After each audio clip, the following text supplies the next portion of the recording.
मैं doctor Mahendra Kumar Sharma, associate professor in EAFM, Seth R L Saharia government PG college Kaladera, BCom part first, EAFM paper first.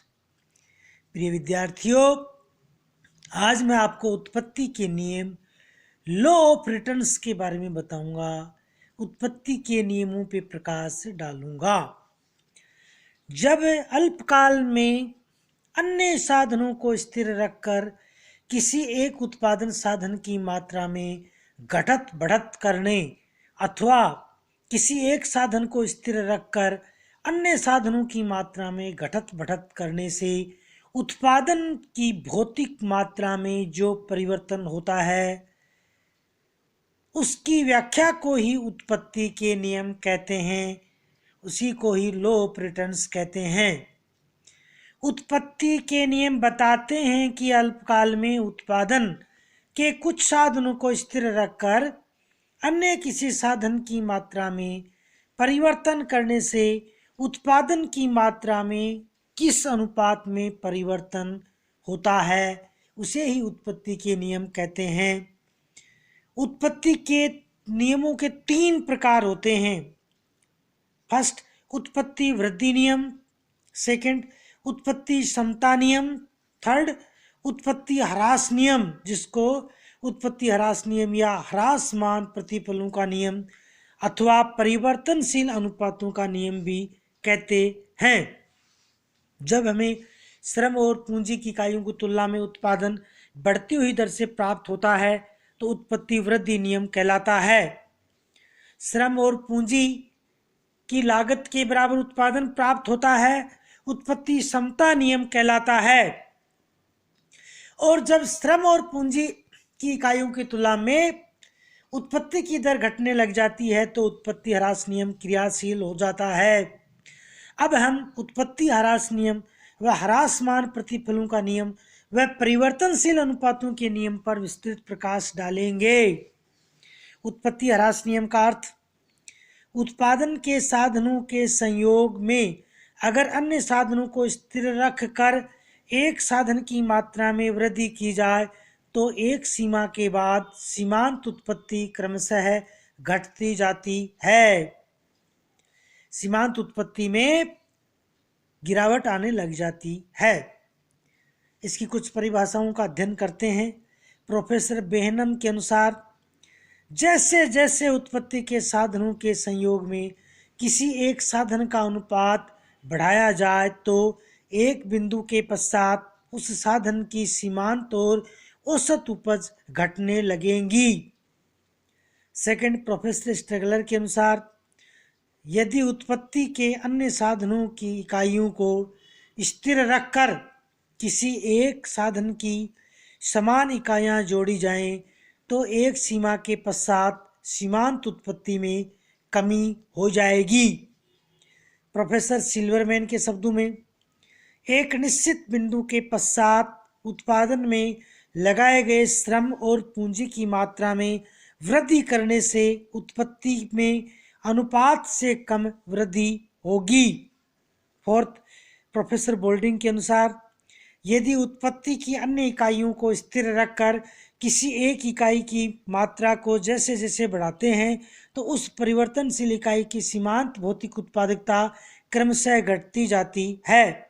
Next, Shrimati John Robinson के अनुसार, उत्पत्ति ह्रास नियम ये बताता है कि किसी एक उत्पत्ति के साधन की मात्रा को स्थिर रखा जाए तथा अन्य साधनों की मात्रा में उत्तरोत्तर वृद्धि की जाए तो एक निश्चित बिंदु के पश्चात उत्पादन में घटती हुई दर से वृद्धि होगी। तो इस प्रकार से ये परिवर्तनशील अनुपातों का नियम उत्पत्ति ह्रास नियम है। इसको उत्पत्ति ह्रास नियम कहते हैं। जब उत्पत्ति ह्रास नियम बढ़ता है तो लागतों में तीव्र गति से वृद्धि होती है।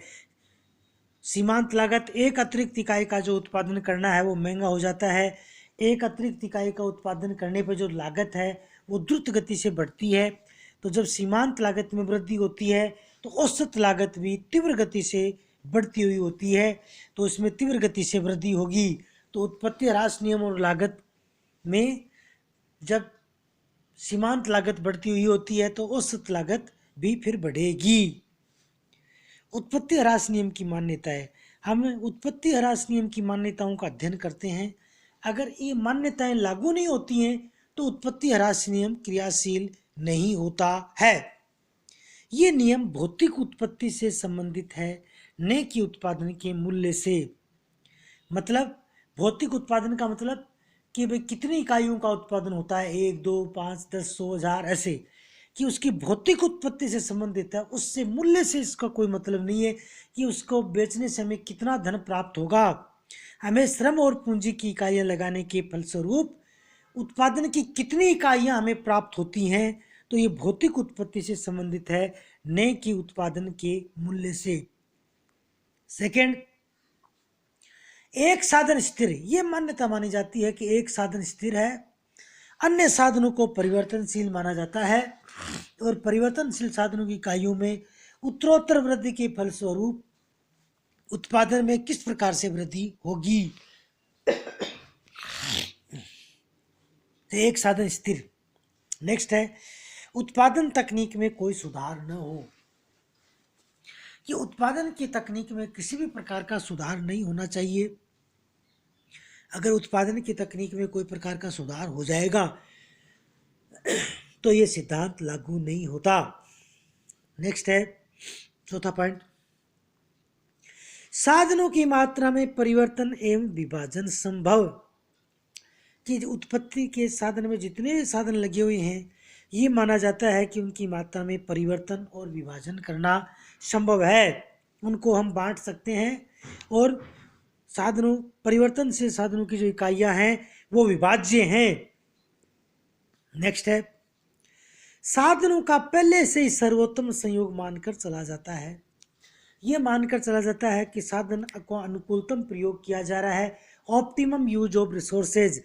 कि साधनों का पहले से सर्वोत्तम प्रयोग किया जा रहा है, अनुकूलतम उपयोग या ऑप्टिमम यूज हो रहा है। नेक्स्ट, परिवर्तनशील साधनों की सभी इकाइयां समान होनी चाहिए। जो भी परिवर्तनशील साधन है, जो श्रम और पूंजी की इकाइयां हम लगाते हैं, उन सभी साधनों की सभी इकाइयां समान होनी चाहिए। उनमें टेक्निकल रूप से या तकनीकी रूप से किसी प्रकार का परिवर्तन या किसी प्रकार का अंतर नहीं होना चाहिए। अतः परिवर्तनशील साधनों की सभी इकाइयां समान होनी चाहिए। इन मान्यताओं के लागू होने पर ही उत्पत्ति ह्रास नियम क्रियाशील होता है।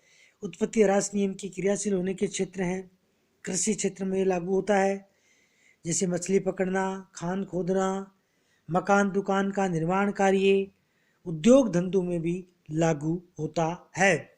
नेक्स्ट है उत्पत्ति ह्रास नियम का महत्व। कि भाई what is the importance of law of returns, law of diminishing returns. First, यह अर्थशास्त्र का आधारभूत नियम है। यह अर्थशास्त्र का एक बड़ा आधारभूत नियम है कि जिस पे उत्पादन की प्रक्रिया पूरी टिकी हुई है। कि भाई जैसे उत्पादन वृद्धि नियम, समता नियम, ह्रास नियम, ये सभी नियम इसी पे आधारित हैं, इसलिए ये अर्थशास्त्र का एक आधारभूत नियम है। सेकंड, मालथस के जनसंख्या सिद्धांत का आधार भी यही नियम है। मालथस ने दुनिया का पहला अर्थशास्त्री था जिसने जनसंख्या का सिद्धांत दिया। तो मालथस का जो जनसंख्या सिद्धांत है वो इसी उत्पत्ति ह्रास नियम के सिद्धांत पर आधारित है। और मालथस का पूरा जनसंख्या सिद्धांत इसी पे बेस है कि उसकी जो थ्योरी है कि जनसंख्या किस प्रकार से बढ़ती है, खाद्यान्नों में कमी किस प्रकार से होती है और जनसंख्या और खाद्यान्नों में असंतुलन किस प्रकार से उत्पन्न होता है। थर्ड, रिकार्डो का लगान सिद्धांत भी इस नियम पर आधारित है। प्रोफेसर डेविड रिकार्डो ने लगान का सिद्धांत दिया है। वो भी लगान का उत्पन्न होने का कारण, किस प्रकार से लगान उत्पन्न होता है, उस लगान उत्पन्न होने के कारणों में उत्पत्ति ह्रास नियम की व्याख्या की है कि उत्पत्ति ह्रास नियम के कारण ही लगान का सिद्धांत उत्पन्न होता है। तो रिकार्डो का जो लगान सिद्धांत है वो इस नियम पर पूर्ण रूप से आधारित है। फोर्थ है वितरण का सीमांत उत्पादकता सिद्धांत, जो उत्पत्ति के विभिन्न साधनों के पुरस्कार का निर्धारण का महत्वपूर्ण सिद्धांत है, जो इसी सिद्धांत पर आधारित है। वितरण कि इसमें साधन की कीमत किस प्रकार से निर्धारित की जाए, इसी को वितरण का सिद्धांत कहते हैं। कि जमीन का किराया कितना हो, पूंजी का ब्याज कितना हो, श्रम की मजदूरी कितनी हो, और साहसी का लाभ कितना हो, और प्रबंध का वेतन कितना हो। तो ये निर्धारण करने में भी ये सिद्धांत मदद करता है। ये सिद्धांत इसी पे आधारित है। तो वितरण का सीमांत उत्पादकता सिद्धांत जो उत्पत्ति के विभिन्न साधनों के पुरस्कार का निर्धारण करता है, वो इसी पे आधारित है। नेक्स्ट है उत्पत्ति का प्रतिस्थापन का सिद्धांत। ये उत्पत्ति के प्रतिस्थापन का भी सिद्धांत है।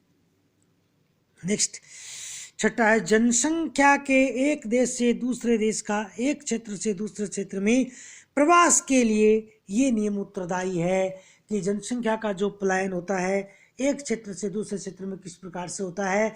तो इस सिद्धांत के आधार पर जनसंख्या का पलायन होता है। नेक्स्ट है लास्ट पॉइंट, ये नियम अनेक आविष्कारों का जन्मदाता है। इस नियम के द्वारा अनेक आविष्कारों का भी जन्म होता है। धन्यवाद।